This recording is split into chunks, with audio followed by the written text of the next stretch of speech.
వృషభ రాశి వారికి ఆదాయం 8, వ్యయము 11, రాజపూజ్యం 3, అవమానం 1. Not good, not bad. ఆదాయం 8 ఉంది. ఇది ఎలాగనంటే ఇన్ఫినిటీ. అంటే పైన చూసినా ఒక 0, కింద చూసినా ఒక 0, 2 కలిపితేనే 8. ఎంత వస్తుందో అంత వెళ్ళిపోతుంది. రావడము పోవడం రెండు జరుగుతాయి.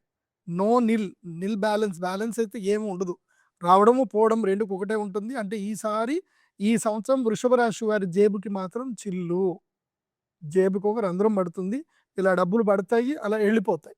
సో రుణం ఎక్కువగా అయ్యే అవకాశం ఉంటుంది. ఖర్చులు ఎక్కువైతాయి. వృషభ రాశి వారికి వ్యయం ఎక్కువగా ఉంది. వ్యయం ఎక్కువగా ఉంది అంటే కంగారు పడొద్దు. డబ్బులని పోతాయేమో అనుకోకూడదు. వ్యయం ఎక్కువగా ఉంది అని అంటే భూములు కొనుగోలు చేస్తారు, ఆస్తులు కొనుగోలు చేస్తారు అని అర్థం. సో అది మీరు చేయలేదనుకోండి, దొంగల పాలవుతుంది అని అర్థం. కాబట్టి వృషభ రాశి వారు ఈ సంవత్సరం ఏం చేయాలంటే, తప్పదు, అప్పులు తీసుకోవాల్సిందే. అప్పు చేయండి, ఇల్లు కొనుక్కోండి, తర్వాత భూములు కొనుక్కోండి. దానివల్ల మీ నిరర్థకంగా పోవాల్సిన డబ్బు ఎక్కడో ఒక చోట నిలకడగా ఉంటుంది. అది బాగా గుర్తుపెట్టుకోండి.